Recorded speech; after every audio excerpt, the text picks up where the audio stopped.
April రాకముందే ఎట్లా April చేసింది పూనం పాండే అనే ఈ బూతు వీడియోలో యాక్టరు.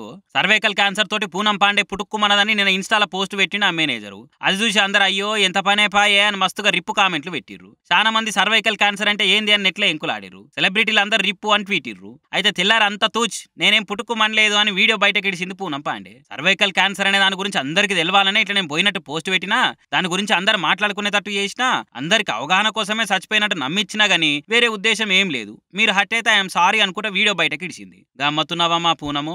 రోగం గురించి మాట్లాడుకోవాలంటే రోగంతో పోయినట్టు జనాలను పూల్చేయాలనా? ఎందుకు ఇవన్నీ? ఓసారేమో టీమిండియా గెలిస్తే బట్టలు లేకుండా రోడ్ల మీద ఉరుకుతా అంటావు. ఓసారేమో నువ్వు నీ లవరు ఏకాంతంగా ఉన్న వీడియోని ఇన్స్టాలో పెట్టి నీ ఇంటిమేసీ వీడియోలు అందరు చూడాలని అటెన్షన్ గ్రాబ్ చేస్తావు. ఇప్పుడేమో సావునే డ్రామా చేసినావు. అవసరమా తల్లి డ్రామా క్వీనేశాలు? సినిమాలు సీరియల్స్ లో యాక్టింగ్ చేస్తే మంచిగుంటది కానీ ఇట్లా బయట చేస్తే నీ ఓన్లీ ఫ్యాన్స్ వీడియోలు చూసినోళ్ళే ఓరిని ఏమైందిరా ఈమె కని తిట్టిపోస్తారు. నువ్వు చెప్పదలుచుకున్నది మంచి ముచ్చటే కానీ ఎంచుకున్న తొవ్వనే తప్పు అని కామెంట్లు చేస్తున్నారు అంతా.